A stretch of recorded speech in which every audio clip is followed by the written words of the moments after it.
Move your career further, faster in just 2 days with a Harvard Professional and Executive Development Program. Advance your leadership skills, craft smarter business strategies, build your network, and transform how you work and think to keep your career moving forward. You'll earn a certificate and can add Harvard to your resume with Harvard Professional and Executive Development. Learn more at professional.dce.harvard.edu/Spotify. My dad works in B2B marketing. He came by my school for career day and said he was a big ROAS man. Then he told everyone how much he loved calculating his return on ad spend. My friends still laugh at me to this day. Not everyone gets B2B, but with LinkedIn, you'll be able to reach people who do. Get a $100 credit on your next ad campaign. Go to linkedin.com/campaign to claim your credit. That's linkedin.com/campaign. Terms and conditions apply. LinkedIn, the place to be, to be. Hey, I'm Ryan Reynolds. At Mint Mobile, we like to do the opposite of what Big Wireless does. They charge you a lot. We charge you a little. So naturally, when they announced they'd be raising their prices due to inflation, we decided to deflate our prices due to not hating you. That's right. We're cutting the price of Mint Unlimited from $30 a month to just $15 a month. Give it a try at mintmobile.com/switch. $45 upfront payment equivalent to $15 per month. New customers on first 3-month plan only. Taxes and fees extra. Speed slower above 40 gigabytes. See details. Despite Nesta's arrival, the inner circle celebrates solstice without issue. It is not until Nesta's departure that ill feelings are stirred up, all in ignorance of the suffering and hurt on each side of the argument. Rhys and Feyre steal some time for themselves away from their family and come to fully understand the direction they intend to go as they chart their future together. Feyre's healing journey reaches fulfillment with the acquisition of her studio, where she finally finds full acceptance for all aspects of herself and what she can provide for those she loves as well as for her night court subjects.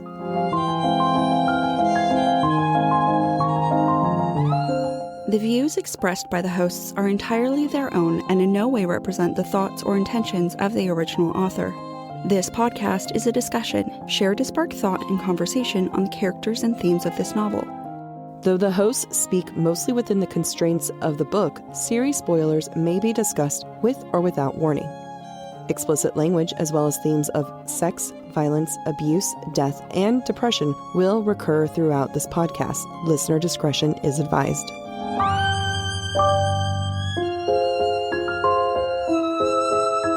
Welcome to Book Talk for Book Talk, a podcast where we deep dive into the writing of your favorite novels. This season, we are exploring Sarah J. Maas's conclusion to Feyre's journey in the Court of Thorns and Roses series. This is Jac. And I'm Amy. This week, we're discussing chapters 20 through 28 in A Court of Frost and Starlight. In this episode, we ask ourselves, how do we feel at the end of this arc in Feyre's journey? Themes we see in this section include facades, pain and trauma, as well as moving on. We start chapter 20 with the image of Nesta standing out in the snow the evening of solstice. Technically, solstice celebrations have already gotten started, but here she is now with, quote, snow that clung to her hair. Snow has been representative of healing for Feyre so far in Frost and Starlight, but I don't know that we can say the same for Nesta. Instead, her face is as, quote, cold as the snow-dusted cobblestones. We're going to learn in the next chapter how Nesta has been feeling numb since the events with Hybern. I think that numbness is reflected by the snow here. It has overpowered her, demonstrated in the way that the snow clings to her. Snow can have so many different meanings, and like Amy pointed out, we've previously discussed snow as healing, and for Nesta, this is numbing. But I want to view this moment with a slightly different perspective. What if we viewed this as snow representing innocence? Snow can also be considered pure or innocent.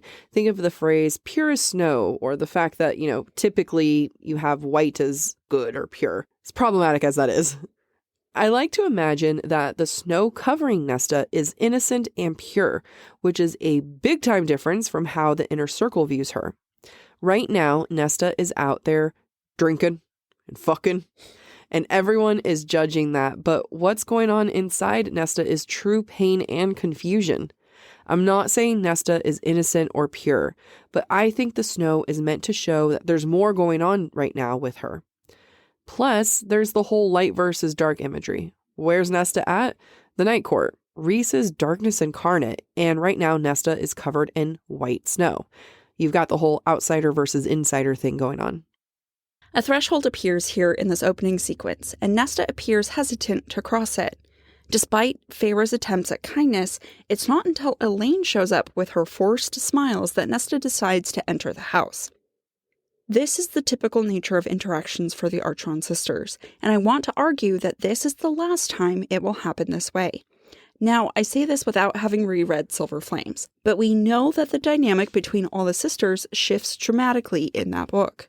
I think this is the last time all of them are willing to play pretend and keep up with the ruse of how their relationships have been. In some ways, this chapter is a farewell to the version of the Archeron sisters we've known in this first arc of the series. In the future, Nesta is going to have to take her own steps over the threshold without encouragement, without Elaine there to be her cheerleader, and without Feyre practically bribing her to do so. It's definitely the end of their pretty little picture for a while. I'm going to say that Elaine is the one who's forcing it. Feyre recognizes what's happening and how big of a moment it is that Nesta even showed up.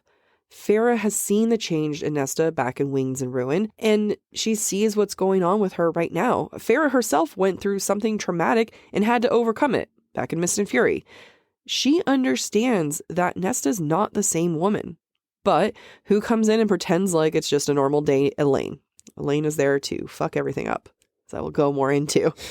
And then Elaine pulls some bullshit that Amy's about to get into, but at the end of all this, I want to think of like how this night would have gone if Elaine didn't try to pretend and if she didn't enable Nesta. I think that my earlier point about this scene being the last vestiges of what we consider normal Archeron sister interactions is emphasized by what happens when Elaine leads Nesta into the sitting room. Despite telling Nesta she would take her to the fire, Elaine can't do that because Cassian's there. So Elaine retreats to the liquor, where even Elaine is in desperate need of a shot of courage. Talk about a food is power moment. Not only is Elaine pressing wine into Nesta's hand, but Elaine also sneaks in a shot of whiskey/amber-colored liquid for herself. And somehow Feyre and Amren are the only ones who notice? Yeah. Bullshit. Yeah. You're telling me Daddy Azzy didn't notice that Rhys didn't notice? Bullshit. I would believe more maybe Cassian not paying attention to Elaine, but but we're all going to be okay and forgive her because Elaine is Elaine. Exactly. But back to the point. Nesta is being served by Elaine. By exerting this power over Nesta, Elaine is trying to dictate how Nesta will act while visiting the townhouse, which makes sense to me because Elaine is the one who most overtly wants Nesta there. So if Nesta acts poorly, it's reflected on Elaine, and Elaine is starting to assimilate. Elaine's own assimilation, which we've talked about this season, is demonstrated by her own use of alcohol as a coping mechanism. This group drinks heavily, and I'm not judging that. It's just a statement of fact. And if we think about it, Elaine's not been seen drinking hard liquor before now. Elaine is either becoming more comfortable with the group to be seen doing so, or she's picked up on their habits. Though Elaine attempts to use the liquor to give her courage to face the evening among the inner circle and Nesta all in one room, I don't know that it actually gives her real strength or just the illusion of it. I'm just cracking up my note here. Literally written down. Fuck Elaine. Elaine tries to take Nesta to the fire, and in the next chapter, we're going to discover that Nesta struggles with flames and the crackling noise that it makes. Sure, Elaine does not know this, but when Nesta reveals it in the next chapter, it's meant for us to go back to this moment and just see how much Elaine missed the mark. I also want to point out Elaine enabling Nesta. Nesta is using drinking as a crutch rather than facing her own issues. Elaine knows that. Everyone in the room knows that. They keep talking about it. And yet, Elaine is encouraging Nesta's behavior by taking her straight to the liquor rather than the food, which Feyre says, like, hey, get some food. And then you think about the fact that it's been established just how thin Nesta has become. She clearly needs the food. Elaine is not there to help Nesta. She's not seeking to help her sister. Elaine seeks to reinforce her image with the inner circle, just as Amy's saying. When we see Elaine drink, she's mimicking drinking as a crutch. She's clearly stressed about Nesta being there, and she's making it worse by having Nesta drink. Like, why would you make the person that you're nervous about drunk? Yeah. That's not the move. No. And Elaine isn't willing to deal with the hard or awkward moments. Yeah, it's just poor choices all around. Think of the person that you'd feel the most anxious seeing in this world and think, you know what's going to solve this? Putting Alcohol. liquor. Yeah, alcohol. Let's put more liquor in them. Yeah. No. If you wanted her there so badly, you should have had a better plan.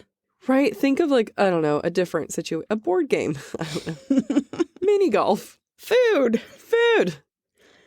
To break up the awkwardness of the moment of Nesta's arrival, Feyre asks Rhys to start talking, to which he responds by asking Varian about solstice celebrations in the summer court. I genuinely don't think Rhys did this to be malicious, but it's not lost on me that Fae traditions are something Nesta despises, and this is the first topic of conversation after her arrival. It's just tacky, even if they're in the middle of said solstice celebrations. I think Rhys is very much thinking about Nesta, especially with this quote. Some of the light had vanished from his violet eyes as he studied Nesta. Nesta isn't acting up, isn't being mean. He's watching her and he's sad about it. On some level, Rhys cares. We know that he cares because she's Feyre's sister, but deep down, we all know, or we figured it out, that Rhys and Nesta are very similar. One day, I could definitely see them being friends, and it's moments like these that it gives me hope. Mm-hmm. I have a thought, though. Going back to the Elaine food thing, right? Because I was just like, why, Elaine, did you not want to feed Nesta? Like, what's going on? Elaine helped cook. Mm-hmm. Here's the real question. Why does Elaine not want to share what she's made?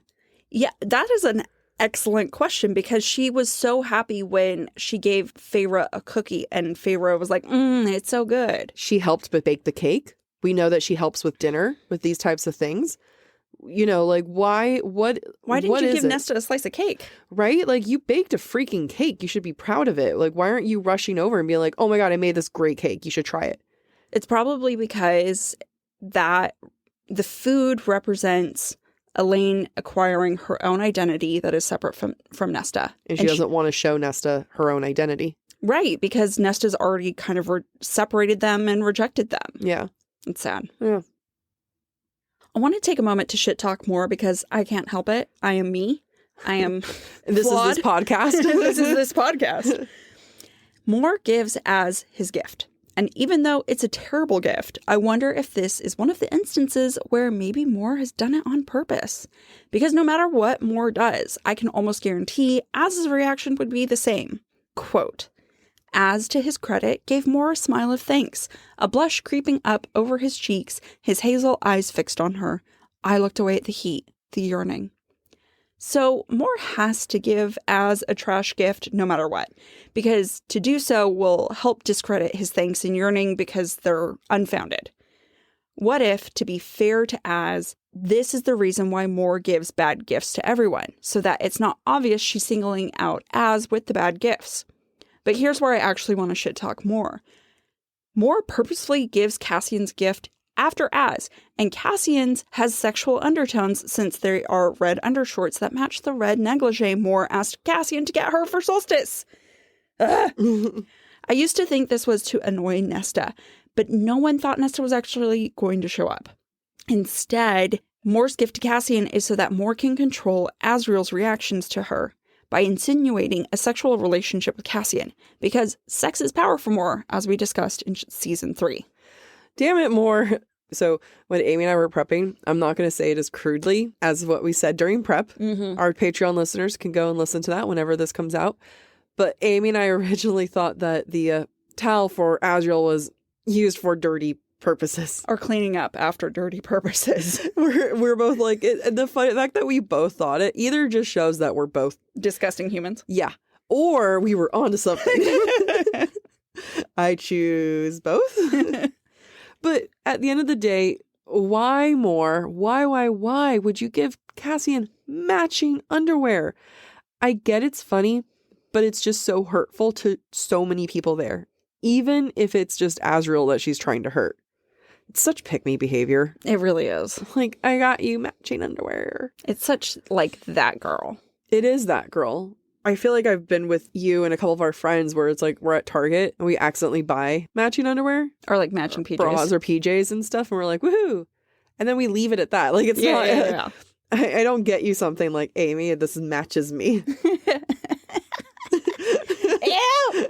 I got myself a red negligee and I got you a red negligee too. I get I'm attached and stuff, and like, I'm like, be my best friend, but I'm not that. No, you're not that Because level. Moore's is not, because I'm not trying to be a pick-me. I want to go back to Feyre observing the, quote, yearning look Daddy Azzy gives Moore. But that's Feyre's interpretation. And as we've been pointing out this season and last, Feyre keeps missing the mark when it comes to Azriel and Elaine. So I ask you, dear listener, this. What if the yearning that Azriel had on his face wasn't his affection for Moore, but rather a yearning for the time when he once loved only Moore? Because loving Moore was easy and safe in so many different ways. She never reciprocated. He never had to see what he would be like in a relationship, because I think getting what you want is half the fear. With Elaine, not only does she already have a mate, not only is she Feyre's sister, and the fact that she's clearly flustered and interested in him, but it ends up being almost more daunting than Moore, who was safely at arm's length. I think Azriel in that moment is saying goodbye to his love for Moore. I'm just so entranced. I'm convinced. Right? Thank you. Yeah, because he stops caring for her. Real fast. And there's no note of Cassian held the red underwear, Azriel looking away in pain. Yeah, that's fair. That's fair. We don't see Azriel react to the underwear situation. Yeah. Good point. Thank you. The narrative doesn't focus very long on Feyre handing out gifts or the gifts Feyre receives. All of the action is told in passing, and I think that demonstrates how uncomfortable Feyre feels with handing out and receiving gifts. It's not until Feyre gives Rhys his gift, the painting of Feyre's true form in the Ouroboros, that the narrative slows down enough for us readers to be back in the action of the scene. As we discussed in a previous episode, Feyre's painting isn't just Feyre accepting the feminine, but also accepting the maternal. So this painting that Feyre gives Rhys not only shows all the things that make Feyre Feyre, but it's also her giving Rhys her readiness to be a mother, which is something that she'll confess to him later. Also, when Feyre gives her paintings to Moore, Cassian, and Azriel, also shout out to her not giving one to Amryn, what the fuck, but they all give her a kiss on a cheek as a thank you. And I just can't imagine Daddy Azzy giving a kiss on the cheek. Like, I mean, I can, but it ends up being a lot dirtier. Yeah, I just how can Feyre not get giggly? Right? More Cassian, totally. Casual kiss on the cheek, thank you. Yeah. Daddy Azzy just coming that close. Slow and sensual. Coming, and then he whispers in your ear, thank you. Good girl. And then he's like, good girl. Good girl. And then it's like, hey, Rhys, remember that time I freaked out about not having a threesome? I take it back. So among the things that Feyre gives Amryn, going back to your question about Amryn, why does Amryn not get a painting? Mm-hmm. Feyre gives Amryn a brooch made of wings that are rubies and silver. Mm-hmm. Rubies like the summer court, silver like the night court, wings like she's an angel. Oh. So that's everyone together now. That was my interpretation of it. Where's something? Don't throw it at me. It's too far. Let's take a moment to talk about the gift that Lucien left for Elaine. Enchanted gloves for gardening. It's super thoughtful. She won't sweat in them and they won't tear. And I would totally be into them if I was a gardener, but I'm not.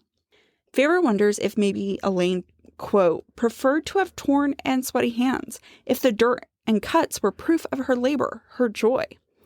Now, we know that Feyre likes to project, but I would say that this is accurate for Feyre with regards to her painting. So I could see Feyre happening to be right here, since Elaine and Feyre have so many parallels.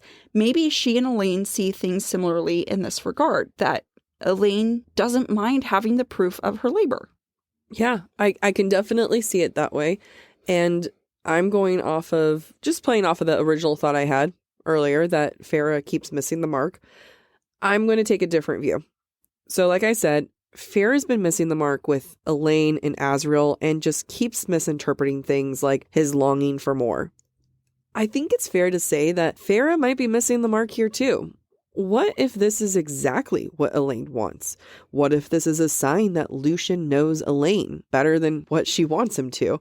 What if this is Elaine thinking that her mate got her a present, but Azriel did not? I'm just here to stir the pot. Yeah, it's a fair point because Elaine reads the description and then like shuts up about it real fast. Yeah. But later on, which we'll talk about, she sits and talks with Azriel about all of her gardening desires with the presents that she was given. Yep. I don't see how you don't include Lucian's gift. Yeah. Anyway. And also, like, again, we're not gardeners. I killed a lavender plant very quickly that I have not removed its carcass from my patio all these months more later. than a year. No, it's a year in September. we're coming up on it. But I want to say gardeners don't want their hands being torn up. Call me crazy. No. I'm pretty sure that's not the point. No, that's not the point. Like, sure, you get your hands dirty maybe with the dirt part. I really don't know gardening, but there's a lot of parts where you have to handle with care. I mean, my mom does a lot of gardening, and sometimes she loves to get her hands dirty, and other times she'll work with gloves. And part of it is if you don't want to get cut, because then you're going to get soil in the cut, and then you could get it like infected, or it would hurt a lot. Anyway, going back to this idea of Elaine's joy. Elaine is the only one who gets a genuinely joyous reaction from Azriel with her gift to him, something no one else is able to achieve. I think this is a moment that solidifies Azriel's interest in Elaine. I think it's demonstrated in the way his eyes change. Feyre thinks, quote, "I'd never seen his hazel eyes so bright, the hues of green amid the brown and gray like veins of emerald." Maybe like green/emerald veins, like Tamlin. Just saying. Moving on. I also think that this is a key moment that creates distance between Nesta and Elaine, because Nesta is seeing just how easily Elaine has integrated herself into the inner circle. Additionally, by participating in Fae customs, Elaine has officially become more Fae than Nesta. She's assimilated. Yep. I wonder if Nesta and Feyre's relationship would have been better if Elaine was more honest with her struggle of being Fae. Yeah. And I am putting this on Elaine versus Nesta because Nesta's clearly dealing with some other shit. And it's like, if you want to help, sometimes you have to be vulnerable. And we know that while Elaine is assimilating, we also know for a fact that she's still struggling because she talks about becoming human again. Right. You know, her love for Grayson. Yeah, I mean, I'm sure Nesta feels alienated in her pain because Feyre seems happy. Elaine seems happy. Yeah. So Nesta feels like she's the only one struggling. I'm doubling down. I am blaming Elaine. So we knew Feyre had accepted being a Fae back in Mist and Fury. Like, this isn't anything new. Mm-hmm. This was her family. She's High Lady. That's her mate. Elaine accepting it and going along with it, who became a Fae the same traumatic way and time as Nesta, I'm sure that one hits harder than Feyre accepting it. Oh, yeah, for sure. So going back to my notes, when Nesta leaves and the way that Feyre gives Nesta her money, it feels cheap to me. I'm not saying that I know a better way of handing money to someone, but Feyre made it seem like the bribe that it was. It's a reminder to Nesta why she was there. Nesta wasn't asking for the money or reminding her. Feyre was the one who brought it up. While we were prepping, Amy had this good idea of like how to give the money. Share your thought. Put it in a holiday card. Put it in a fucking holiday card or pretend like it is a present. Yeah, exactly. Be like, hey, here you go. Happy solstice. Yeah, you didn't get your sister a gift. Make this the gift. Yeah, Easy it is peasy. a gift. Easy peasy. Yeah, it was very, I felt like, I don't know, showing Nesta's pain to everyone. Yeah, and I mean, I assume not everybody saw it. Only Cassian saw it because he happened to be chasing after Nesta. Mm-hmm. I do feel like Feyre does it the way she does it, hoping that Nesta won't take it. But then why not do it differently so that it doesn't feel as assholery on both of your parts? Right? Like, it could have just been like, hey, look, I know this was really hard for you. I know we were asking for you to come. I really appreciate you coming. Yeah. And I really hope I can see you again. Yeah. You know, here you are. Happy solstice. Happy solstice. We're classy as fuck. And I just want to come back to a question I asked earlier. How would this entire chapter have gone if Elaine and Feyre had acted a little differently? Yeah, I think about that a lot in this context and in a lot of other contexts, just in life. Yeah. That sometimes people are just too focused on themselves and their own pain and inconsiderate of other people's pain.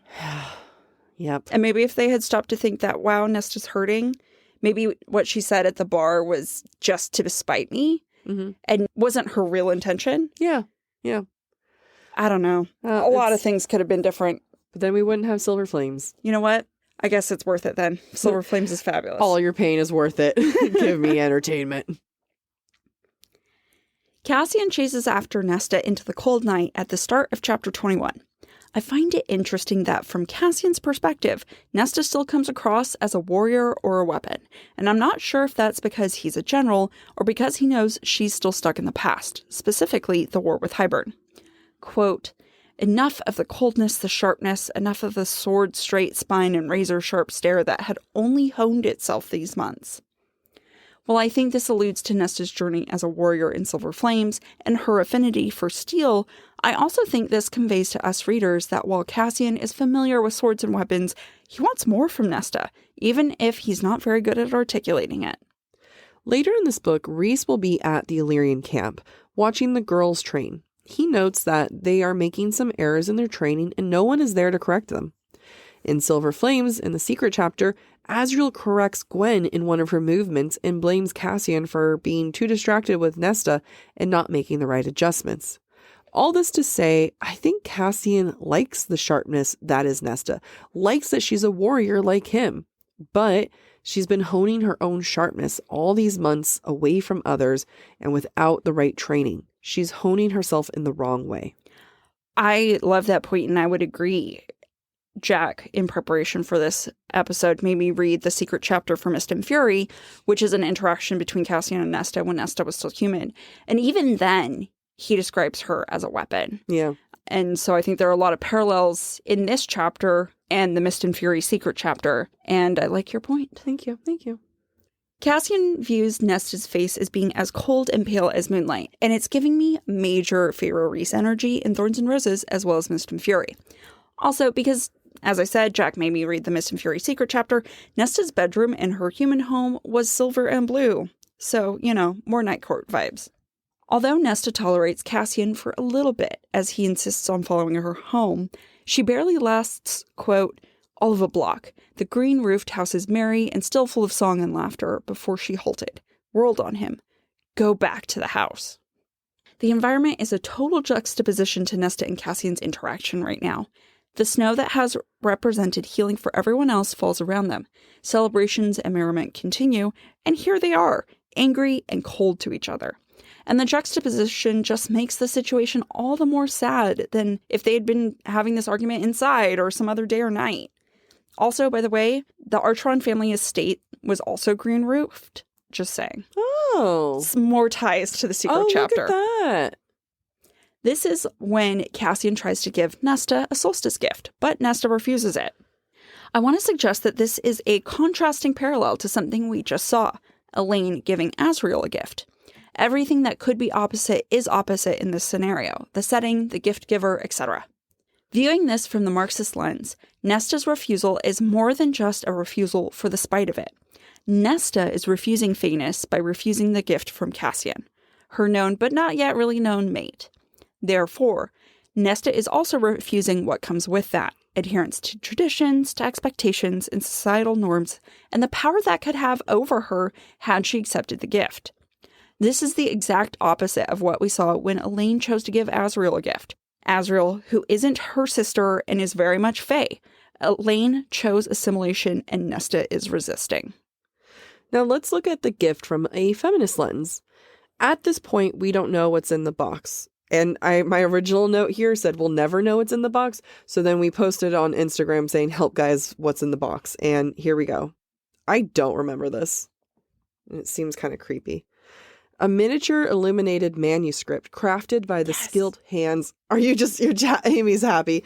Crafted by the skilled hands of the smallest of the lesser Fae. One of the first printed books in existence. Yep. I knew it was book related. He got her a first edition, a book of all books. That's amazing. Yeah. Can you imagine how much money he spent on that? And he threw it in the river?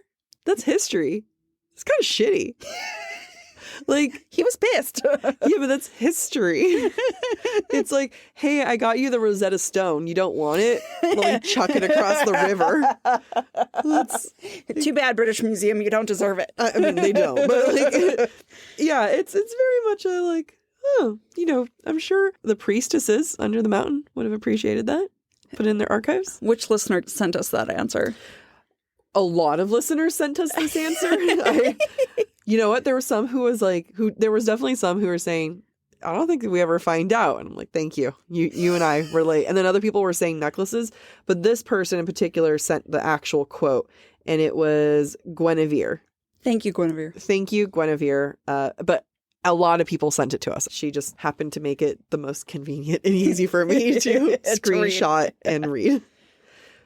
Back to this, though. Before we know that it was made by teeny lesser Faye, and that all we know is that it's a small square box. And I know this is a fantasy world, but there's a lot of stuff that comes from the real world, like engagement rings. So for me, this imagery of a small box kind of gives the idea of a ring box or jewelry or something to show some kind of commitment. I'm not saying Cassian was going to propose, but I don't doubt that the idea of an engagement ring might have popped up in Nesta's head. We know later in Silver Flames that Nesta struggles with the idea of marriage versus mating bond, and I think that this box brought out both fears. It's an excellent point. Especially since we know, like, Nesta wants the big party. Yeah. Which is really funny for her personality to want that. Yeah. But, I mean, when you think about her mother and how she was conditioned by her mother, yeah, I'm not surprised. I'm a big party person, so, you know, celebrate me longer, more. I'm happy. It's here we discover that the image of Nesta covering Cassian with her body, the same image we know has been haunting both Feyre and Rhys since before the beginning of this novel, has also been haunting Cassian. But not because it scares him, but because he hasn't seen that version of Nesta since the day they faced off against Hybern. I want to point out something I noticed here that I would be curious to see if it came up again in Silver Flames. Nesta's eyes have power over Cassian. Let's compare these two quotes.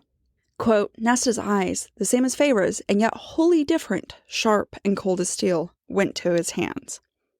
Quote, those striking eyes slid toward him, and it was an effort to stand his ground.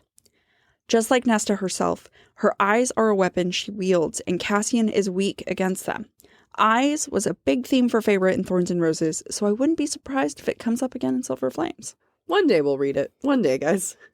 And analyze it. Yeah. I mean, obviously we've read it, but we haven't reread it to analyze it. I probably, if it wasn't for the fact that we have so many books that we have to read for the Summer of Romance or some of the love series that we're doing, I would have gone straight to read it for fun. Yeah, that's fair. That's fair.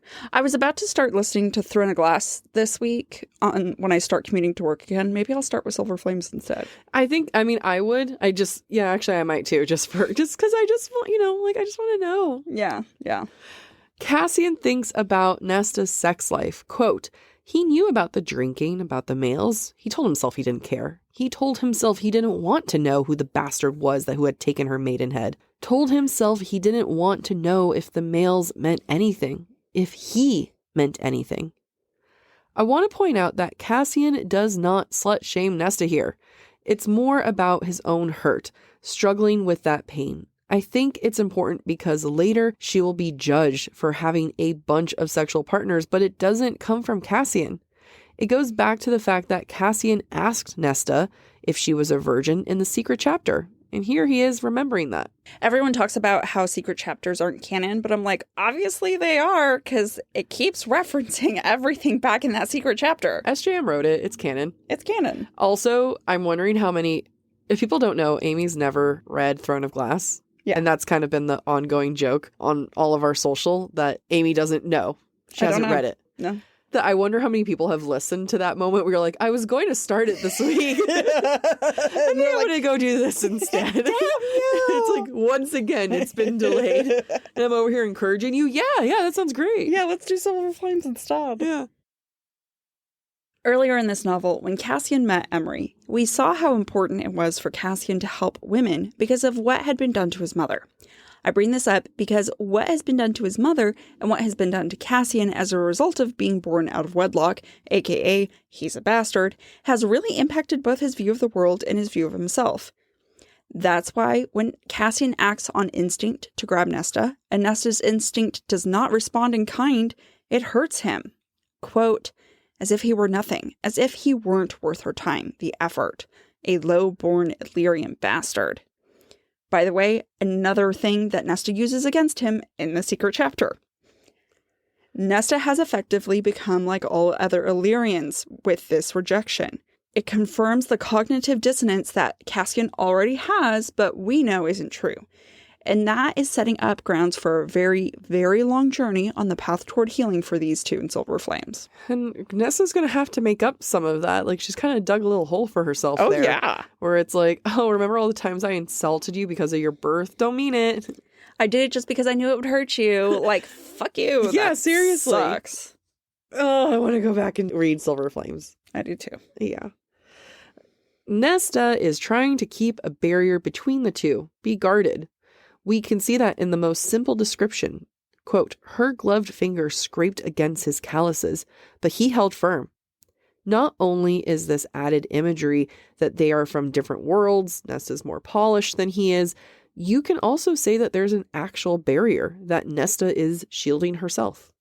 I also want to suggest that this moment is a parallel to Tamlin and Rhys from earlier in this novel. Rhys egged Tamlin on in the hopes to get a rise out of Tamlin, to get Tamlin to explode back. But Tamlin didn't, suggesting a change in Tamlin at his core. When Cassian grabs Nesta's hand, while she does rip her hand away from him, Cassian also expects a verbal lashing, which Nesta doesn't give. Though Cassian interprets this as him not being worth Nesta's time, I think Nesta's reactions might be like Tamlin's. Something has changed, and she's not yet willing to confront that change. Yes, yes. I love that Tamlin has become our example of, like, you know who else sucks and is struggling? Tamlin. Yeah, I mean, Nesta and Tamlin are kind of in the same boat right now. Yeah. I mean, Tamlin was abusive, but you can also argue that Nesta has been abusive. She's Nesta's abusive. been emotionally abusive to Feyre, to Cassian. Yeah. I can only imagine what she's done to Elaine. Yep. Like, she's not a saint. She is not. And that's why people struggle with her and struggle with Silver Flames. But She's not a saint. She's not what you think. She's an actress. Like a moth to the flame. She held the matches. Yeah. Really like the Taylor's version. It's really good. The last line we get from Cassian's point of view hurts my heart. Quote, ice instantly reformed over the hole he'd blown open, as if it and the present had never been. Come on, Nesta's heart, it's iced over. Cassian comes in, he hits her with some honest truth, and any progress or good points he made doesn't even matter because her heart instantly ices over anyway. We then get a blip of a moment that is Nesta's point of view. And I think we learn a lot of important information that sets up where Nesta is at in Silver Flames. Nesta isn't capable of feeling anything, and that's an experience I can empathize with, and I think a lot of people can empathize with. Mm-hmm. Nesta's witnessing of her father's death has caused a great loss within her, demonstrated by the, quote, ringing, drowning silence she feels and hears most times, which, if you don't recall, is reminiscent of Cassian's description of loss from Wings and Ruin, and that Feyre felt multiple times in that same book. But Papa Artron's death has also caused some deep-seated trauma in Nesta, demonstrated by her difficulty with fire. Quote, she could barely stand to hear the crack and pop of the wood. How no one ever remarked that it sounded like breaking bones, like a snapping neck, she had no idea. She hadn't lit one fire in this apartment. Trauma is handled differently by everyone, and while Feyre doesn't seem as bothered by her father's death, Nesta obviously is bothered so much that it has power over her. Going back to the conversation about Cassian's gift, no wonder why Nesta doesn't want to give herself away to the Fae. She's already lost herself to her father's death and the loss of her last connection to humanity.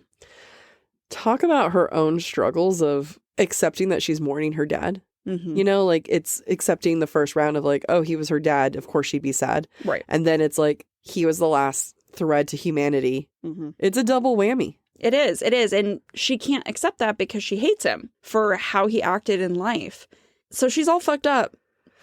And I don't blame her. Yeah. Just a quick personal story that we can cut out. I mean, it reminds me of when my grandfather died. I hated my grandfather. But when I went to Hong Kong to support my dad, and the day of the funeral when we were getting his body from the morgue, I started crying, and I did not stop crying all day because somewhere inside of me there was still a 5-year-old child who loved my grandfather and was really sad that he died. Yeah. Even though he was a terrible human being, didn't deserve my empathy. Yeah. I was still sad. That's the duality of people, right? Like, it's hard. Like, people who are horrible people, there could still be that one grain. I'm not saying that they're good, but you had good times with them. Yeah. And that's hard. Yeah. That's very hard. We return to Feyre's point of view in chapter 22, and everyone is going to bed after a successful evening of solstice celebrations. I don't want to lose sight of the fact that Cassian knocks back some liquor before going to bed, just like Elaine did, both when or after dealing with Nesta. See, Elaine's assimilating. Further, Elaine and Azriel stay up while Elaine tells him her plans for the garden. It's 3 a.m. in the morning. Daddy Azzy has it bad, but it's also cute. All right, fine. It's cute. I'll admit it. I can see cute. Cute is cute. Cute is cute. It's kind of like my motto when it comes to dating. Hot is hot. I have no preference. Hot is hot. It's cute. I'll admit it. I will say it further proves my point that Feyre keeps missing the mark between these two. Because she says, quote, "Whether he cared about such things, I had no idea, but I sent him a silent prayer of thanks for his kindness." Feyre, it is not Azriel's kindness. It is his lustiness that is getting him through this conversation. We cannot trust Feyre's assessment of these two. I'll take Daddy Azzy's lustiness. Yeah, right. I'm sure it was like cute to see her so excited. Yeah. And stuff. But I doubt it was interesting. Fair. I can't argue. I've tolerated a lot of things because I think it's sweet. Yeah, we all do. You just tolerate a lot of stuff for the people you love. Yeah. You know? Yeah. Even gardening plans. Fall has officially started here in Los Angeles, and that means we finally get to do fall activities. I have been counting down the days for when I can go to pumpkin patches, maybe even hit up an apple orchard, and I get to do all of it looking super cute in my Quince boyfriend sweater. This weather is perfect for my dark academia vibes, and I'm so excited to bust out my washable silk blouse because you know I'm going to be taking pictures. Quince is known for their Mongolian cashmere sweaters from $50. And that's not all. Quince has so many other amazing things on their website.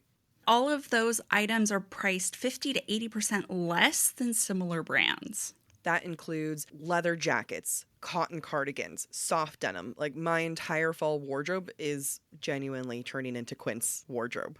By partnering directly with top factories and cutting out the cost of the middleman, we get savings as the customer. One of my favorite parts about Quince is the fact that they only work with factories that use safe, ethical, and responsible manufacturing practices. And they still manage to get premium fabrics and finishes for that, luxury feeling for every item that they have. Get cozy in Quince's high-quality wardrobe essentials. Go to quince.com/booktalk for free shipping on your order and 365-day returns. That's Quince, QUINCE.com/booktalk, BOOKTALK, to get free shipping and 365-day returns. That's quince.com/booktalk. Move your career further, faster in just 2 days with a Harvard Professional and Executive Development Program. Advance your leadership skills, craft smarter business strategies, build your network, and transform how you work and think to keep your career moving forward. You'll earn a certificate and can add Harvard to your resume with Harvard Professional and Executive Development. Learn more at professional.dce.harvard.edu/Spotify. Ryan Reynolds here for, I guess, my 100th Mint commercial. No, don't. I mean, honestly, when I started this, I thought I only have to do like 4 of these. I mean, it's unlimited premium wireless for $15 a month. How are there still people paying 2 or 3 times that much? I'm sorry, I shouldn't be victim blaming here. Give it a try at mintmobile.com/switch. Whenever you're ready. $45 upfront payment equivalent to $15 per month. New customers on first 3-month plan only. Taxes and fees extra. Speed slower above 40 gigabytes. See details. When Rhys takes Feyre to the cabin, and the first description we get is, quote, candlelight and crackling fire in colors. It's a really jarring description, especially after reading Nesta's point of view and her struggle with crackling fire. I think this is done on purpose. I think we are seeing the sisters as being the absolute opposite ends of one another. Also, SJM's use of alliteration makes the sound of crackling fire. Candlelight and crackling fire in colors. Just had to point it out. People must be very confused. Or like, wait, was there a fire near me? Or am I listening to a podcast? I didn't know. For a second, I looked all around and I didn't see a fire anywhere. I thought the podcast was just a recording of a crackling fire. Yeah. Rhys whisks Feyre away to the cabin where they can have some privacy after a day full of celebrating with their family. Before they get their sexy on, we learn that all of Feyre's gowns since Mist and Fury are from the trousseau that Rhys's mother made for his future bride while she was still alive. Rhys asks, quote, "You never figured it out?" And I ask, how the fuck were we supposed to know? How the hell are we supposed to know? Where was the clue? How is it obvious? I don't think there was a clue. No, this felt very like, I'm going to put this in here. I just came up with this fact. Yeah. Bam. Right? And it's like, I get it. It's sweet, but it's also a little bit creepy. You know, like Rhys gets off with her wearing them. And I'm not saying he has mommy issues. I mean, actually, maybe he does have mommy issues. It's just a mood killer because, like, he wants to address her a lot. Like, he gets really turned on. He's like, you look so fucking good in the clothes my mommy made. You look so good, I want to take it off. My mommy made that so good. Just want to strip you. So gross. And, you know, let's take a look at this from the feminist lens. There's so much I can say about it, and I'm just going to select this. Feyre accepting her security in life and embracing the feminine was also her accepting the bridal clothes from her mother-in-law, even though her mother-in-law didn't know about Feyre or if she would ever show up. And it's sweet. But here are some other questions. How does she know her size? Like, my boobs could never. No, I mean, I tried on my mother's wedding dress when I was younger, when I weighed the exact same weight that she weighed when she wore the dress. Yeah. My waist was wider and my boobs were smaller. And it was fucking disappointing. It's like, you know, different proportions, people. It's very... You can't just, like, make that shit up and expect it to fit like a glove. Right? It's... Magic was at work. Magic was at work. Ugh. Imagine, like, a magic seamstress just... magically fits all your clothing to you. All the time. And it would just, like, grow or shrink or whatever it is with you. I feel that in my bones. Like, I need that right now. I know. I do want to point out that while Feyre admires her sorrowful gown, she describes it as, quote, glittering like a river in the firelight. This dress has never been compared to a river before. The image is intentional since Feyre will learn later this chapter about the new home Rhys will gift her that will eventually become the river house. Just FYI. He keeps stroking her thigh in that moment too. And he's like, I like the material my mommy chose for you. The same as my baby blanket. She made those boobs look so good in that dress. Makes me think of her right now. I can feel her with us. And then it's like later on in this chapter, he literally comes when Feyre sends him the image of their child. Why couldn't she show him an image of her pregnant? Like, I mean, I guess the pregnant one goes along with like a breeding kink, right? But yeah, I'm all on board for a man being like, that's me in that belly. But being like, I sent him an image of our child, and he's like, no. It's kind of disturbing. Yeah. It's sweet. It's disturbing. Feyre decides that she wants the cat eyes in her palms changed to the Night Court insignia. And I ask, why now? And why is it that the markings can never be altered, according to Rhys? Just questions I pose. We don't need an answer. Mm-hmm. Oh, you're going to get one after your next round of questions. Oh, okay, great. I think it's worth discussing the significance of why the Night Court insignia is in Feyre's palms while it's above Rhys's knees. If Rhys claims that the insignia above his knees is a reminder that he will bow to no one but his court, then is Feyre's use of the Night Court insignia a reminder that she lives to serve the Night Court? I think that when it comes to the why now, why this, and why can you never take it off, I feel like it's almost the final stages of, hey, this is you being a high lady. And it's probably can never be removed because it's the sign of being a high lord or a high lady. I even wonder, would anyone else be able to get it? Or is it magically just those two, right? It goes back to like Wings and Ruin when people looked at her tattoos and was like, what? You're High Lady? No, I feel like if she had this, that would be the more obvious one. Yeah. As to why hands versus knees, I think that's a great freaking point. She's there to serve, and it's going to be a constant reminder, and she's an artist. Yeah. Hands mean a lot to her. Yeah. Yeah, you're right. When Feyre tells Rhys she has one more solstice gift for him, she shows him what we can all assume is an image of Nyx, as Jac suggested, as Feyre saw him during her dealings with the bone carver. Rhys says, quote, "We can wait," he said quietly, as if fearful of the snow falling outside hearing our whispered words. I'm curious of the use of snow in this moment. I wonder if, because snow means Feyre is healing, Rhys is worried about disrupting her healing by pushing her to have children right now. Feyre responds that she doesn't want to wait. Quote, "The Weaver made me realize that too, or perhaps just see clearly what I'd quietly wanted for some time now." Do we believe this moment? I think Feyre always knew she wanted kids, but also felt like it was the responsible thing to wait. Does that mean she secretly wanted kids now anyway? I don't think so, but SJM knows better. I think it makes sense. They're in their happy bubble. You make reckless choices while you're in your happy bubble. I mean, but what Feyre's implying is that she's always wanted kids, but she felt obligated to wait. I didn't get that impression. The Weaver had made me realize that. Or perhaps just see clearly what I'd quietly wanted for some time now. Okay, so I can see her wanting to have a kid for some time now, but I don't think that it was like her feeling pressured to not have a kid right away. I think it's like one of those desires that we, for the people who do want to have kids, it's either the like in the back of your mind, you want it, versus the like knock me up right now. Yeah. And I think it's just kind of, been in the back of her mind. I think the real question is, does the Feyre of Thorns and Roses want kids? I would have been like, hell no. No. That woman wants nothing to do with kids. Yeah. And then even Mist and Fury Feyre, does she want kids? Not really. Maybe towards the end you can kind of see it. The progress doesn't really happen until Wings and Ruin. And I think that that's when death is most imminent. Mm-hmm. And I think that's when you end up being the most like, okay, I think I want more. Yeah. What is the best way to represent your living other than to create life? Yeah, it's true. I mean, there's other ways, guys. Don't worry. There are other ways. Like ride a roller coaster.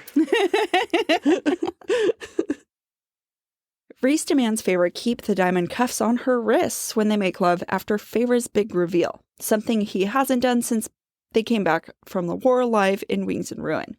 As I mentioned last week, the diamond cuffs make an appearance during important moments in Feyre and Rhys's relationship, and I think that remains true here. We also get this little moment, quote, "Rhys licked his way up my throat. He purred against my skin." And it's reminiscent of book 1 when Rhys licked Feyre's face, and between this and the cuffs, we see SJM bringing back these little moments from previous books. She's just so good at it. Yeah, this whole entire book is like a big callback. One big callback to the whole entire thing. Yep. The sex is like something out of a fan fiction, and I'm here for it. And then we get the part that Jac conveniently forgot. Quote, "I brushed my own mental hands down his and breathed, 'Can you fuck me in here too?'" I just conveniently forgot it or blocked it out. I can't. Like, how? What? I don't understand it. And like, okay, I don't understand it, and yet I get it, right? But also, how?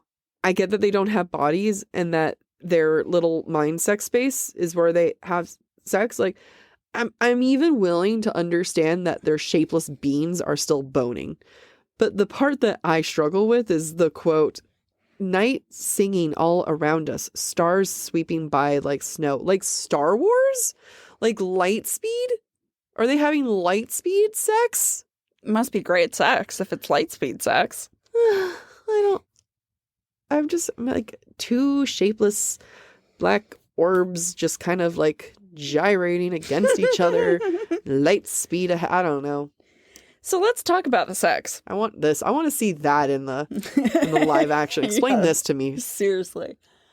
So as Rhys makes love to Feyre physically, as Jac said, there is, quote, "night singing all around us, stars sweeping by like snow." Yet, while they make love mentally, Rhys is, quote, licking at my flames, sucking on my ice, scraping claws against my own. I don't know that the mental fuckery takes place just because SJM can. I think that this moment actually represents exactly what the gift Feyre was that she gave Rhys. The giving over of oneself. The physical manifestation of sex is romantic, and in my view, it's tied to their destiny as mates. There's the presence of night and stars, which have always been representative of Rhys and Feyre. And then there's like singing and snow, which seems like love and healing, and it's just romantic, right? Then there's the mental manifestation of their sex, which is violent and speaks to each of their inner beasts, as well as all the more complex, harsher aspects of their personalities. The flames and ice of Feyre's rage, the claws of their protective violent beast forms. In this way, Feyre and Rhys are finally 100% in tune, body and soul, and they know each other fully in every way they could possibly know one another. Rhys will say that it wrecks him, like absolutely destroys him, and the full penetration of heart and soul and everything, and just the balancing act of like both. I don't know. Seems like a lot. Seems like a lot of things happening at one time, right? Like, yeah.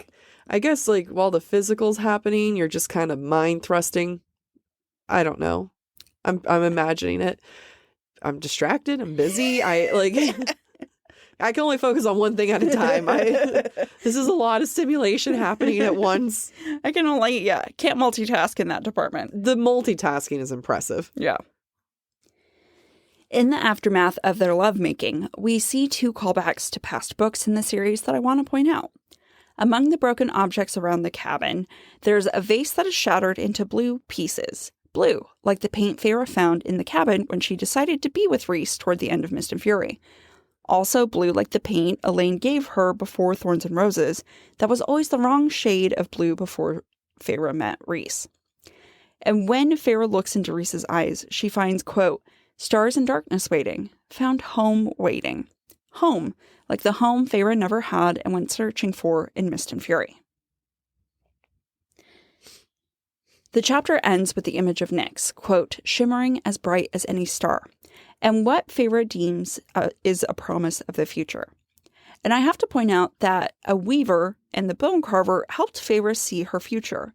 Though the weaver was not Striga per se, Aranea is Striga adjacent in my mind, and it's curious to me that these 2 supposedly terrifying creatures, who are twins, have influenced Feyre and Rhys's time together throughout the series, and set the course for their destiny together. Do we think there's significance in that? And was that SJM's plan all along? Maybe. Now I'm wondering if their second kid's going to be a girl. I bet. Yeah. I mean, it's going to be the same way that Rhys was the older brother. And he had a younger sister. Yeah. It seems curious that there's a lot of brother-sister dynamics going on. And then, spoiler for multiverse, think about like Rune and Bryce. Yeah. There's a lot of brother-sister stuff. It's weird. It's a conspiracy by Big Sibling. The next day, Rhys reveals that he's bought Feyre the river house as her solstice gift. Quote, the cost alone, the sheer size of this gift had to be beyond astronomical. First off, I appreciate the night and stars pun. Secondly, unlike all the other lovely gifts Feyre was given as part of her birthday and solstice, Feyre cannot run from the enormity of this gift, cannot sweep it under the rug. When she tries to resist, Rhys paints a picture of the type of house he expects her to build. Not one that belongs solely to her, but where each room has a function for each member of their family, both known and yet unknown. And it is not until the image of Nyx comes to her mind again, and the nursery that Rhys proposes, that Feyre finally accepts Rhys's suggestion and the sizable gift that comes with it. Because at the end of the day, Feyre views Nyx as a gift she's given Rhys, and that they together can give the world. And there's something about motherhood that allows us to accept the best for us and our loved ones that we were not willing to accept before. Allegedly. I only know in the form of fur babies and their filtered water fountains. Yeah. I was thinking, I'm like, how do I feel about this concept of like, I'm going to get pregnant as a gift to you? And at first I was about to be like, well, shouldn't it be an equal endeavor? And then I was remembered, no, it's not an equal endeavor. Women take the whole brunt of it. Yeah. So it is a freaking gift. It is it's a like, freaking hey, gift. I'm ready. I'm willing to put my body through this. Yeah. I'm willing to carry your semen that's going to grow into a baby. When you say it like that, it sounds so gross. I'm willing to let your semen infect me. Oh, no. And gestate. Stop ruining my breeding kink. I'm not going to identify who the individual was, but I sent Amy a story and an image, and I just wrote back, I look at him and I understand breeding kinks. And I think about that a lot. In Rhys's description of the house and how to build it, he tells Feyre, quote, build a house with a training ring for the Illyrian babies. Okay. So Amy corrected me. You say what the actual meaning is, and then I'll say what I thought. No, mine's funnier if it comes after yours. Okay, fine. Damn it. So I thought that I was like, this is amazing because like he's planning to have multiple kids, and then like Nesta and Cassian are going to have kids, and then, you know, because Nesta's adjusting her womb and Feyre's womb, and they're going to have like a whole little army of Illyrian babies. Yeah, except for the fact that everybody calls the Bat Boys Illyrian babies, and so the training ring is for Cassian and Azriel. I get that now. But it's also foreshadowing to the fact that there will be literal Illyrian babies in the future, and we didn't even know. I wonder how fast Nesta's going to get pregnant. I hope she waits. She needs some time for herself. Yeah. Yes, absolutely. Mama's got a lot of growing to do. Yeah. Mama's got to go start a freaking army of Valkyrie warriors. That's right. She's got to go kick some ass and vent some anger. What is most beautiful while also tragic about this whole scene is that Feyre gets to build the home she never had with her real family. Now she gets to build it for the family she's always wanted and deserved for all her goodness and sacrifice time and again. And while this feels like a fanfic because it's so wholesome, it's also kind of beautiful.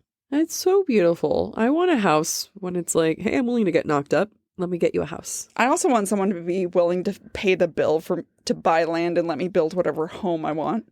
Oh my God. The Pinterest board I would make. Oh man, it'd be amazing. I don't know how, but there will be a slide. In chapter 23, Rhysand makes a side trip to see Tamlin. It's a curious choice on Rhys's part, which he claims is because Lucian's words to Feyre during the day of solstice made him feel like he needed to check in. And it's a good thing he does. Tamlin is in the kitchen, sitting alone with a dead animal, and I think that Tamlin sitting in the kitchen is significant, mainly being that he can no longer provide. He couldn't provide as a partner when he was with Feyre, and now he can't provide for his court as a whole. He is capable of killing an animal, but he's not capable or willing to prepare it. It's like SJM is showing us that Tamlin has some potential here, but not entirely. Also, Tamlin has probably never spent a day in the kitchen before and doesn't even know what to do with himself. All he knows is how to fiddle. Sad. Yeah. He's like, I'll play you a song, dying elk. Oh, gosh. Here you are. It's so morbid. When Rhys enters the Springcourt Manor, he finds, quote, a great elk dead on the long work table in the center of the dark space, the arrow through its throat illuminated by the watery light leaking through the small windows. A hunting knife lay embedded in the wood beside its shaggy head. The elk, in many ways, represents Tamlin. I'm pretty sure his beast form has, like, elk properties. The arrow is like Feyre, the huntress, who felled him. And the hunting knife... If you don't remember, Lucian gave Feyre a hunting knife, and so to me, that represents Lucian. And Tamlin just sits there watching, aimless, because all he's known has been destroyed thanks to this arrow and a hunting knife. Yeah. I was thinking, like, what animal is not part of Tamlin's beast form? Snake. We don't know that. Touche. Touche. I also love the choice for the elk as an animal. My first thought was like, oh yeah, it's the male doe, but it's not. They might seem similar at first, elk and deer, but they're different. I sound like revolutionary. Elk and deer are not the same, but I have a point for that because just like Feyre and Tamlin seem similar at first, we realize pretty quickly that they're not. Then I want to get into what elk represents. Elks represent power, dignity, and inner strength and passion. It's everything that Tamlin is not at that moment. Instead, his dignity, his power, and inner strength are on the counter, dead. And props to SJM for just going off on her writing skills, like with Rhys standing on the opposite side of the table. It says, quote, "The rack of antlers like a briar of thorns between us. Tamlin's lost dignity is what separates the two Fae males from one another and maybe even friendship. Although they'll never be friends, but you know what I mean." Never again. No. And you can just feel how undone Tamlin is when he asks Rhys, quote, "Do you think she will forgive me?" The question was a rasp, as if he'd been screaming. Now we know Tamlin has gone and fucked up many a time. Yep. He was abusive toward Feyre to top it off. But for the first time, Tamlin's not blaming Feyre outright. He's admitting he's in need of forgiveness, that he's done enough wrong that he cannot be right. He even asks if Rhys will forgive him, and then relents that, quote, "I don't think apologizing to either of you will make a difference anyway." And that's the sound of defeat right there. Tamlin's broken. Yep.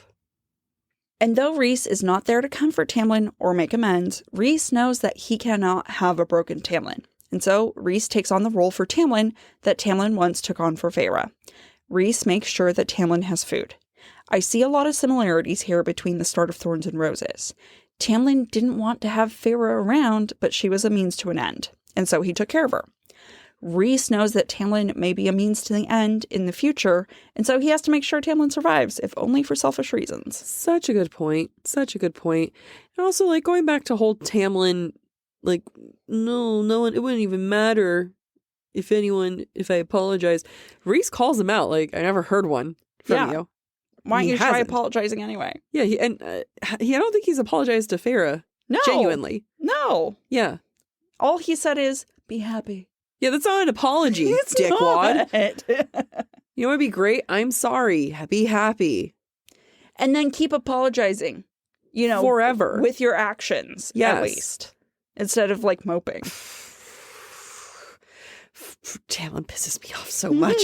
Like, he could be, I don't know, he could start up, like, a charity of displaced female fae who are looking for safety after the war. Yeah, or help the humans. Feyre would love for him to help the humans. Yeah. I mean, that's why Rhys is there. Just like, dude, what are you doing? Just freaking rally. Yeah. Rally. Yeah. We enter chapter 24, Mor's chapter, and we start off with a very confused Mor. How do we know this? Because she says right off the bat, quote, "She lied to Feyre." Sort of. This does not bode well for Mor. Her power is truth, and yet she's lying. She's lying, but also can't decide if she's lying. Come on, Mor. Come on. We discover that Mor's been keeping more than just one secret. In addition to hiding her sexuality, Mor has been keeping her private estate private from everyone in her life. Quote, "She didn't like telling people about this place, had never mentioned it to the others." Now, I don't necessarily blame Mor for wanting a special place all to herself, but this just spells disaster to me, especially when we know something dark and unseen is lurking in the woods. I just feel like SJM is setting up a kidnapping situation and no one will know where Mor is because she's in the place where she keeps secret from everyone. It's like the start of a romance novel. Yes, please. What about medical emergencies? What if she's fallen and can't get up? She might have broken both her legs. Yeah, like what if she gets bucked off a horse and no one knows? I guess she can winnow. But what if she can't? What if she can't? But let's talk about the names of the things presented in this chapter. Athelwood is a desert tree that serves as a breakwind. It is evergreen and drought resistant. I think this is an interesting name for Mor's manor, especially because, in my mind, Mor is drought resistant, aka the sexy kind of drought. She probably hasn't had a lover in a long time. Other than Helion? He was, Helion? He was the one time a year rain in her drought. Uh-huh. I mean, it doesn't seem like she enjoyed it. No, definitely So it not. still could have been a drought. Still a drought. But Athel also has meaning. It means chief, lord, or noble. And we know that Mor's been compared to a queen since Mist and Fury, so that feels extremely intentional to me. Mor's favorite horse is named Elia, which means ray of light. Whose names also mean light? Elaine and Lucian. Could it be that these three will have their stories intertwined in the next book? Or my not-so-secret hope that Mor and Elaine will end up together? For a moment when you were going over your notes last night, I was like, Elaine, Lucian, and the horse? It all comes together.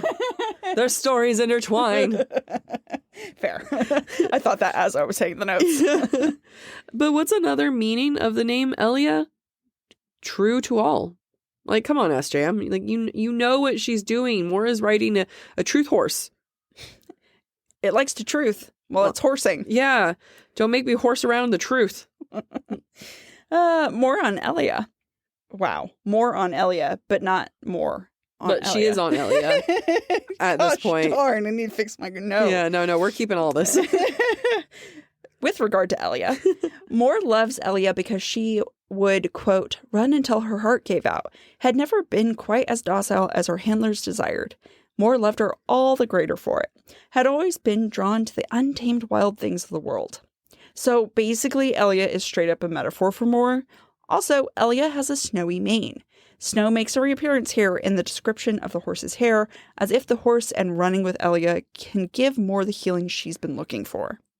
And there's something about the whole running until her heart gave out that just reminds me of Daddy Azzy, and that Moore could run him dry or run him until his heart gives out. Especially when she says, quote, she had always been drawn to the untamed wild things of the world. Like Azriel or Daddy Azzy or as he is also known. He's another untamed wild thing. Yeah.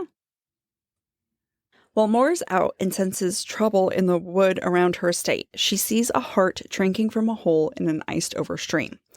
While this image is meant to convey a sense of peace and calm that is contrary to the dark presence Moore and Elia sense, I also think that there is more going on here. A hart is also a doe, and who've been compared to a doe? Feyre and recently Elaine. Earlier, Jac talked about Nesta's heart being iced over. I wonder if here the stream is iced over because, like Nesta, Moore is still in need of healing and is closed off. But the doe, aka Elaine, is able to access the part of her that is vulnerable. Maybe. I'm just really stretching, but you know what? It's fun. And we're here to stretch. Not physically. I'm quite stiff. But, but mentally. But mentally, we're here to stretch. So when I originally walked away from this book, I thought Moore had a lover in this cabin area. That was my first impression. I have nothing to contribute other than that's what I first thought. And this is why we reread things, because past Jac was just hoping for the best. Poor Moore. Poor me. Poor Jac. In chapter 25, we're surprised, or not surprised, to find that Feyre has attempted to buy Polina's studio, and that instead it was gifted to her. Quote, putting life off didn't make a lick of sense. I knew what I wanted. There was no reason to delay. This, at the end of the day, summarizes why not only Feyre decides to move forward with the studio, but also why she chooses to have a baby. And really, choosing to have the baby positively influences her decision to move ahead with the studio, because Feyre realizes that if her baby deserves a new home, then Feyre deserves her studio too, because she can do good with it. Yeah, I mean, all of this just makes sense to Feyre as a character. Like, once she decides on something, she commits to it, she runs with it, she doubles down. Jac is Feyre. I love a good double down. Let's consider the fact that even the studio space itself has healed, just like Feyre has. Quote, gone were the boarded up windows, the drooping cobwebs. Only open space remained, clean and wide. And because Feyre has healed, she's willing to accept the gift of Polina's studio from Polina's family. But I think that's because, like building a new home, Feyre can do good with this gift and give back in the process. And that reframing is especially important to her.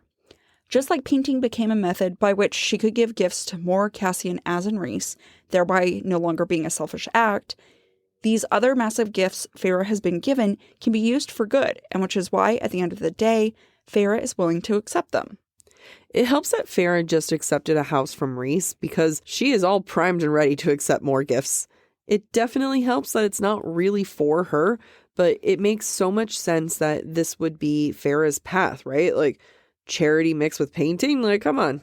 She loves this. Yeah. Feyre is overwhelmed with the studio and what they can do with it. She thinks about her own experience. Quote, couldn't stop myself from remembering those years in that cottage, that hollow ache of hunger, the image of 3 little containers of paint that I'd savored. Those little bits of paint are what got Feyre through her hard time at the cabin. It's what got her to paint the drawers, and it's what Elaine used as inspiration for the cake. Those little bits of paint is part of Feyre's journey. Mm-hmm. And just like icing on the cake at the end of her healing journey, Feyre discovers that, quote, there was a place, a world where artists might be valued, taken care of. I'd never dreamed of such a thing. Just like Feyre once long ago had not dreamed of much for herself other than enough time and money to paint, Feyre never realized there could be a world where people like her could be accepted and taken care of through the charity of others, since that was contrary to her life experience as a human. And that's what makes this book special, that Feyre gets to see her story come full circle and have that special holiday movie ending. And she thinks about the serial's last words, quote, Feyre Archeron, a request, leave this world a better place than you found it. And I would cry, but Amy would take photos of me and mock me online. So I'm going to bury every emotion and feeling I have. Good luck. Truth.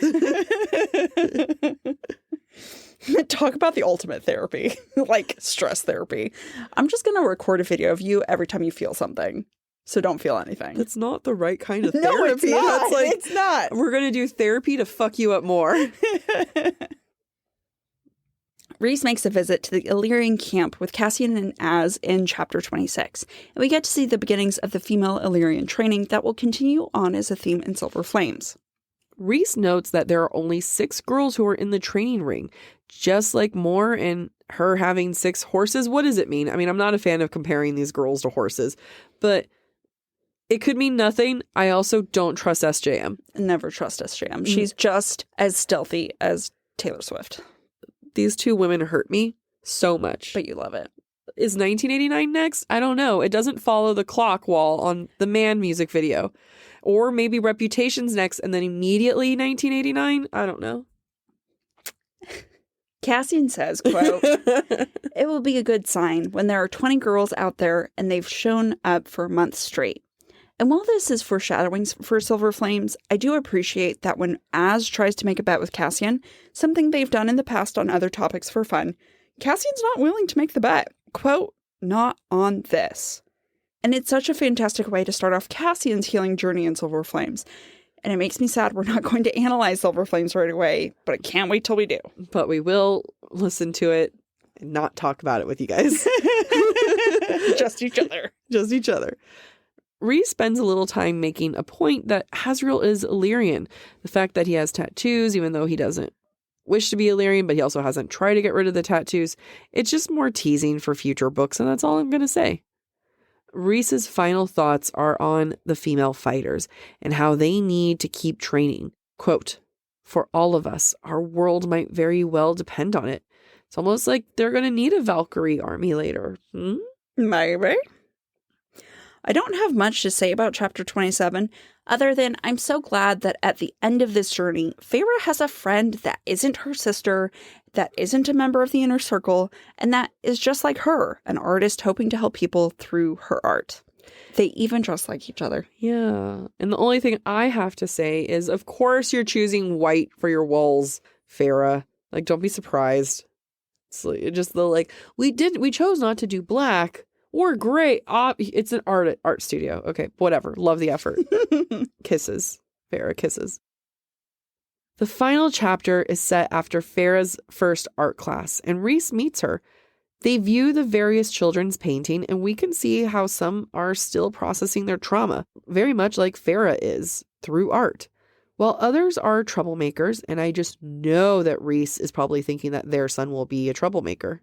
Probably. Because Rhys was probably a troublemaker. Oh, Nyx doesn't stand a chance of being an angel baby? Not at all. Yeah, like with Uncle Cassian and Uncle Azriel. No. And then Rhys is your dad. And Moore is your aunt. Oh my God. And then Nesta being like, whatever you can to piss off your father.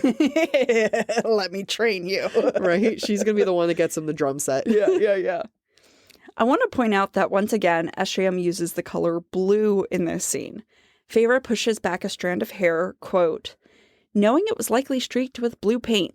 The regular use of blue paint as a motif has shown up again because in my mind, it's a nice nod to Feyre and Rhys and them being in the right place at the right time together. Feyre wants to take the traumatized child's painting home to her office. And at first I was like, that's a little weird. Let's not take traumatic paintings home. But it's meant to be a reminder of their healing and their trauma. But I think it's also meant to represent Feyre's new responsibilities as a High Lady. All of these little lives are under her care, and their trauma, the city's trauma, is both hers and Rhys's as well. Which for me goes back to why Feyre has the Night Court insignia tattooed onto her palms. Feyre has gladly taken on the mantle of Night Court protector and provider, and that's demonstrated not just through her tattoos, but her new art therapy school, because what else could it possibly be called? I can't remember, but I wanted to quote Zoolander. It's like the Zoolander house of kids who can't read good. Yes. You've seen Zoolander, right? Yes, I have. Years ago. Rhys dresses Feyre before heading out, and just like everything in this book, it reminds me of past books. This particular moment, though, reminds me of when Rhys helped Feyre get dressed in her Illyrian leathers for the first time before heading to the Weaver's cottage. That was when Feyre was at her lowest point, trying to find even the will to live. And Rhys dressed her up in armor and gave her the tools she needed to find strength. Here, Feyre is the happiest she's ever been, so excited to live, and now Rhys is dressing her in a coat, protecting her and caring for her. I love it. Yeah. And I know that it's meant to be a callback in Mist and Fury because Feyre is thinking about how happy she is to live and how nearly a year ago she was wishing for the opposite. Despite all the happiness, Feyre knows that there's a lot that's still to come to make their lives less than perfect. And I wonder if the order is specific or is just a general foreshadowing for all that SJM has up her sleeves. Quote, I know there's the Illyrians and the human queens and the humans themselves and all of it. To me, this is just SJM letting us know exactly where she's headed. And speaking of where she's headed, SJM just cannot let us forget about the fact that they made a death pact. And no matter how much they romanticize it, it's still a death pact. Quote, the promise between us to never part, not until the end, not even after that. It's a death pact. It's some cult shit is what that is. but also foreshadowing. Foreshadowing of a cult. The book ends with the famous lines, quote, to the stars who listen, Feyre, to the dreams that are answered, Rhys. And does it just kind of make you choke up a little bit? Yes. Is this the most perfect way to end their story? Yes. Because at the end, this is the conclusion of their story. Or at least the first part of their story, because we don't know. We might get Rhys's perspective in the future. Yeah, but for now, this is a little goodbye. This is a little goodbye, and for us, a big goodbye. Yeah. Yeah, we'll come back. We'll come back. But let's get to some breadcrumbs. Spoiler for multiverse. Now that we've said spoiler for multiverse, I get to say something that I've been holding in this entire episode. I'm excited that we get to see them in book 3 of Crescent City. Oh, yeah. Yeah, it's true. You know, so we'll come back to them next year. We'll get to next year. Oh, probably. You think it'll take us? We probably won't analyze book 3 until 2025 because of how long it all is. Yeah, seriously. We'll see. We'll get there.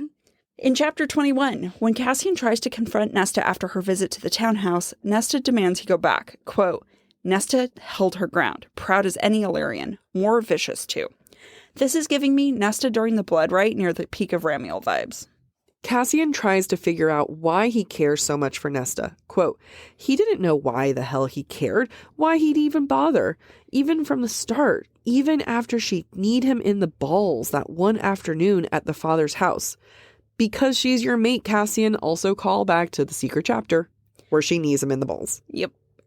Still in chapter 21, Nesta, when she gets home from the solstice party, quote, he'd followed.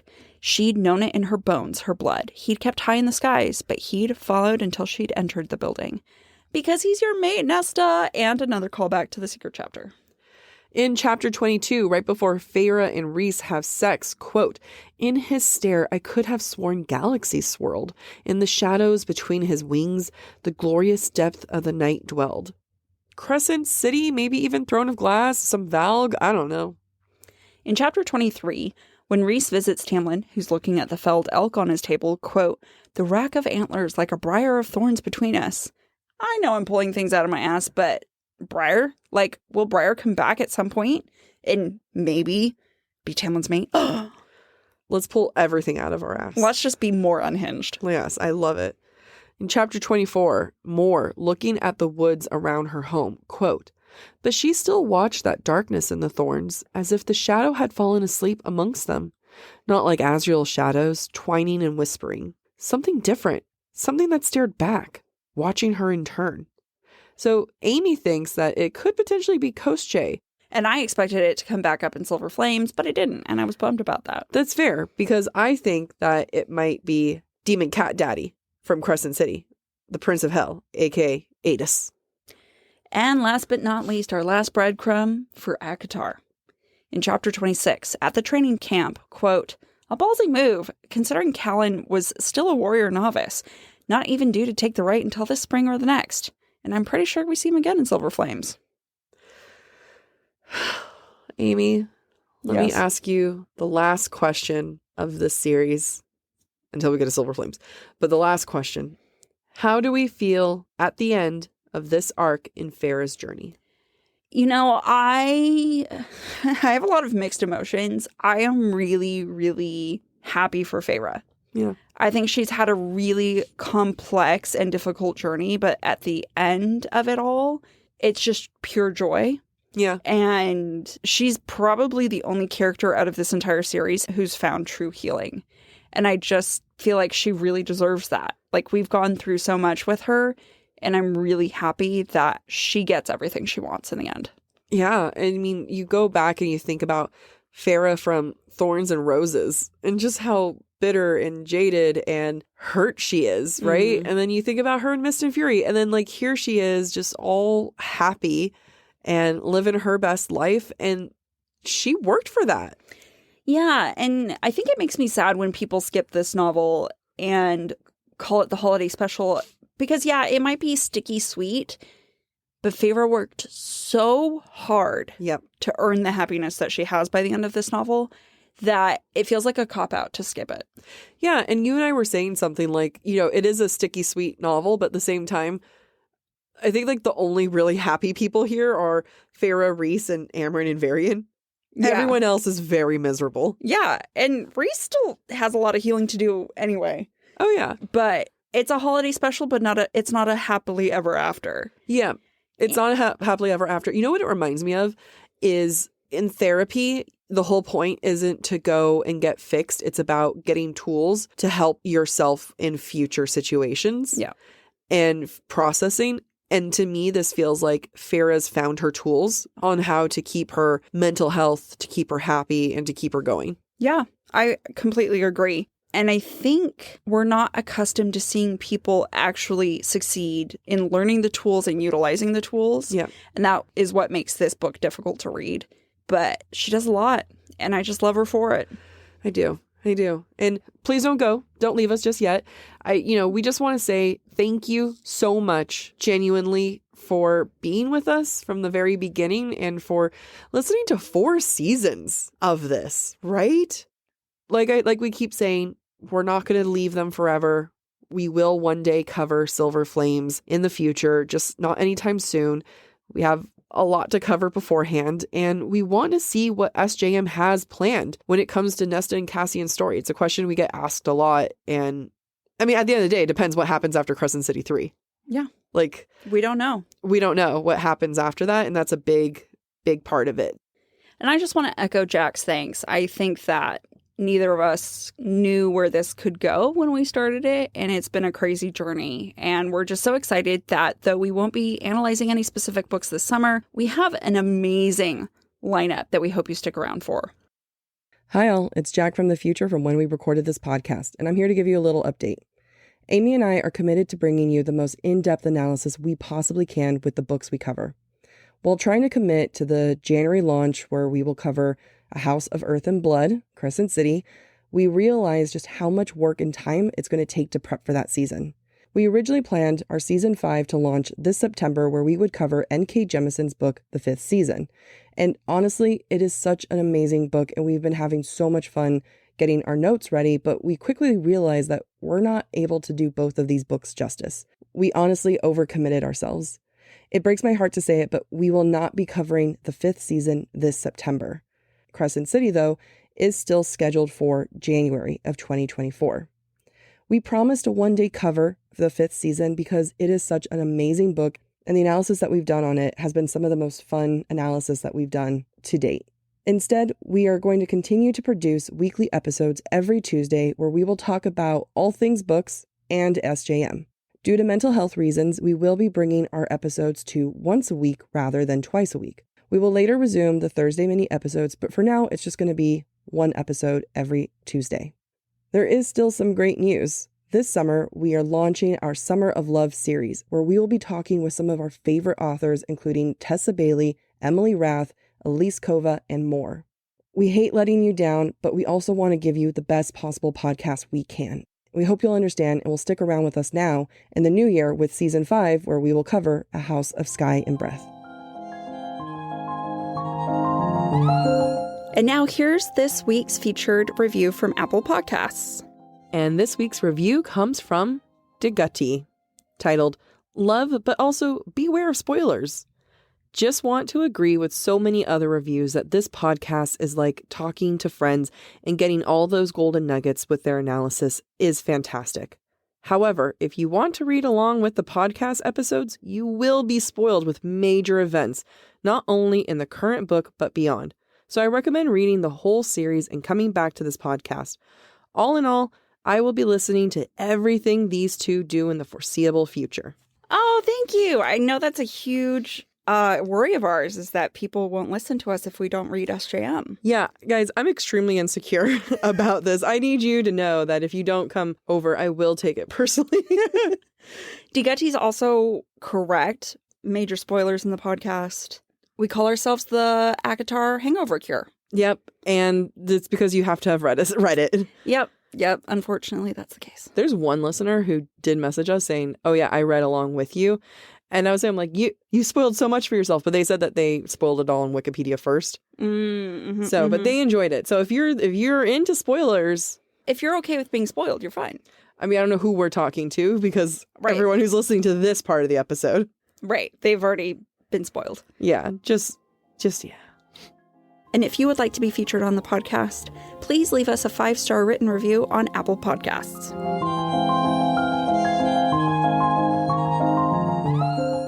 Thank you for listening to this season of Book Talk for Book Talk. We encourage you to rate and subscribe to our show on your preferred podcast listening platform. If you are enjoying the podcast, please visit our website, booktalkforbooktalk.com, to view our latest merch and learn about supporting the show through Patreon, Ko-Fi, or Venmo. You can also follow us on TikTok, Instagram, or Threads at the handle Book Talk for Book Talk. Bye!